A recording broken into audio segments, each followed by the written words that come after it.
Perspective पे बातचीत करते हैं और आज हमारे साथ एडवाइस म्यूचुअल फंड के CIO त्रिदीप भट्टाचार्य हमारे साथ जुड़ चुके हैं। त्रिदीप सर, बहुत बहुत शुक्रिया। First of all thank you very much, आज आपने टाइम निकाला और आपसे बातचीत करके काफ़ी मज़ा आएगा। बहुत बहुत शुक्रिया इसके लिए। त्रिदीप, मैं ओवरऑल पहले तो मार्केट का एक व्यू पॉइंट जानना चाहता हूँ। सभी लोग ना 2023 से कंपेयर करते हैं 2024 को कि वैसा नहीं हो रहा। थोड़ी आदत सी भी पड़ गई है क्योंकि 2023 में बहुत सारी चीज़ थोड़ी एबनॉर्मल भी हो गई थी। थोड़ा रैशनल होने के लिए हमको क्या सोचना चाहिए 2024 के अंदर कि साल 2023 जैसा नहीं होगा, उससे ख़राब होगा, या बिल्कुल एक फेयर वैल्यूएशन पे आ गए हैं, अब हमको सारी चीज़ कैलकुलेट करनी होगी, यूफोरिया ख़त्म हो चुका है?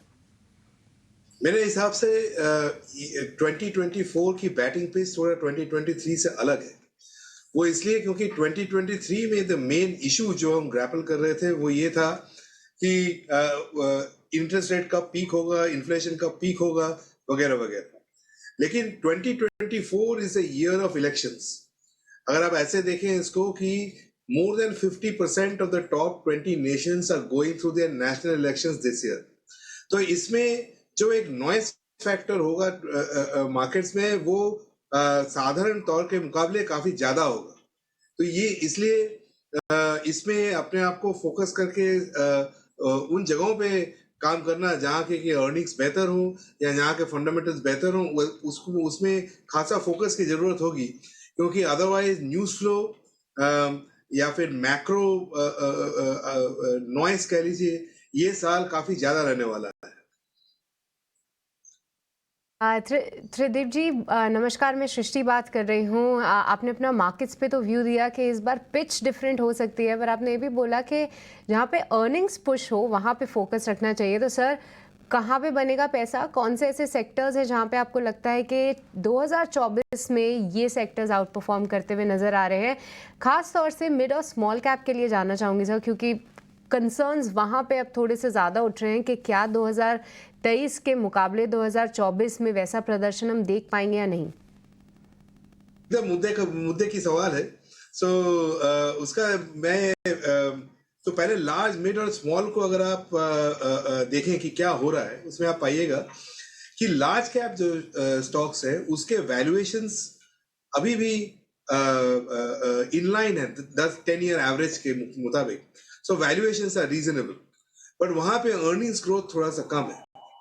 मिड और स्मॉल कैप में वैल्यूएशंस 30 से 40% अपने 10 साल के एवरेज से ज्यादा महंगे हैं। So mid and small cap में वैल्यूएशंस महंगे हैं, और मैं ये भी कहूंगा कि कुछ पॉकेट्स में इरेशनल एक्सुबरेंस भी देखने को मिल रहा है। लेकिन मिड और स्मॉल कैप का जो एरिया है वहां पे आपको अर्निंग्स ग्रोथ भी काफी बेहतर देखने को मिल रहा है। मैं कहूंगा कि लार्ज कैप कंपनीज के बनस्पत करीबन डबल अर्निंग्स ग्रोथ आपको मिड और स्मॉल कैप को देखने को मिल रहा है।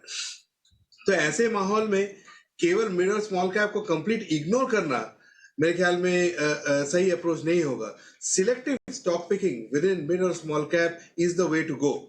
और इसलिए जो हमारे काफी सारे डाइवर्सिफाइड पोर्टफोलियोज हैं उसमें हम जैसे मल्टी कैप फंड का जो कैटेगरी है या फ्लेक्सी कैप फंड का जो कैटेगरी है, ये दो खासे तौर पे रेकमेंड कर रहे हैं, क्योंकि ये फंड मैनेजर को और निवेशकों को एक सिलेक्टिव होने का मौका देते हैं across all the 3 market cap categories. ये हो गई आपके दूसरे सवाल का जवाब।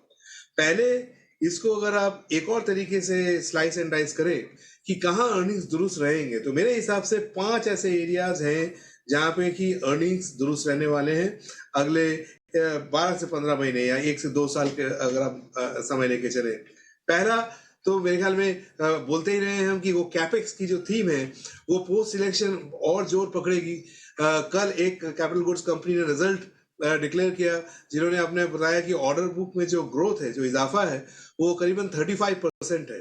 तो अगर इतने तेजी से अगर ऑर्डर बुक में ग्रोथ हो रही है तो आगे के अर्निंग्स तो दुरुस्त होने ही है। तो एक वो हो गया।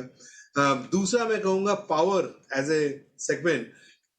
यहाँ पे जो डिमांड ग्रोथ हो रही है वो करीबन 20% के आसपास हो रही है, और जो सप्लाई ग्रोथ है वो केवल 6 या 7% ही है। सो ये दो के बीच में जो गैप है ये बहुत ज्यादा है।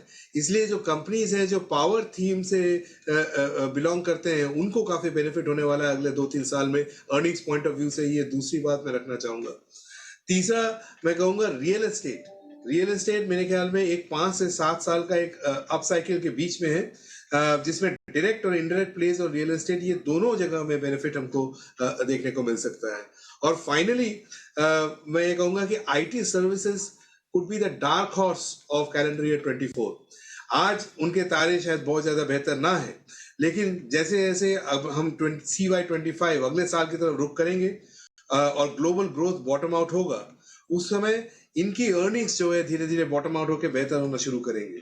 सो a gradual accumulation phase during the year can not be ruled out. तो ये कुछ एरियाज हैं जहां मुझे लगता है कि अर्निंग्स दुरुस्त रहने वाले हैं। और अगर आप मुझसे पूछिएगा कि हम लोग एडलवाइज में अपने फंड में कहाँ इन्वेस्ट कर रहे हैं, तो अबाउट 70 to 80% हमारा जो निवेश है वो ये कुछ एरियाज में है, कुछ और भी है, बट मेन हेडलाइंस यही एरिया में हम लोग ऑपरेट कर रहे हैं। त्रिदीप सर नमस्कार, अभिषेक बोल रहा हूँ। सर देखिए, बाजार नई ऊंचाई पर ट्रेड कर रहे हैं, चुनाव का इंतजार है, उम्मीद करेंगे कि 3 महीने से भी कम समय में नई सरकार का गठन भी हो जाएगा और इस थीम के अराउंड भी बहुत सारे लोग अपने पोर्टफोलियो की प्लानिंग करते हैं। तो मान लीजिए अगर अभी किसी को बाजार में 100 रुपए डालने हो तो उसमें से कितने कितने रुपए कौन कौन से सेक्टर में डाले, क्या एलोकेशन होना चाहिए आपके हिसाब से? इसका एक one size fit all answer तो नहीं हो सकता है, ये आप भी जानते हैं।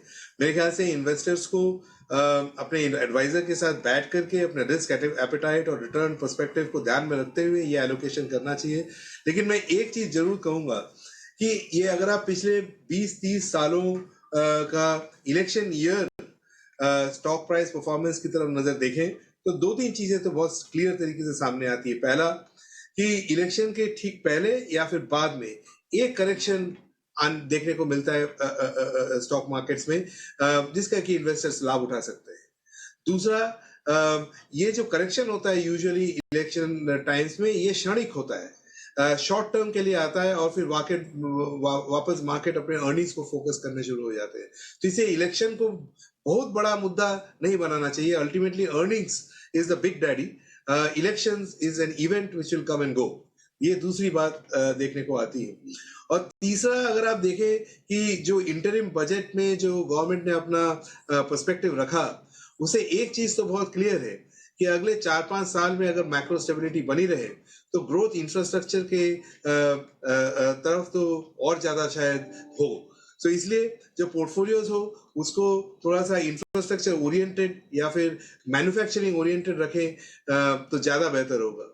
और फाइनली ये देखने को मिला कि कंज्यूमर्स और कंजम्पशन, जो मास कंजम्पशन रिलेटेड एरियाज हैं, वहां पे ग्रोथ अभी भी उतने दुरुस्त नहीं है।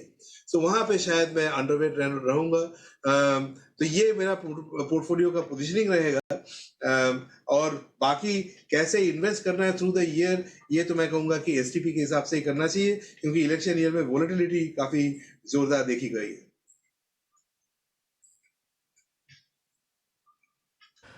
ठीक है त्रिदीप जी, बहुत बहुत शुक्रिया, थैंक यू वेरी मच। आज आपने टाइम निकाला और अच्छे से आपसे बातचीत हुई, मज़ा आया बातचीत करके।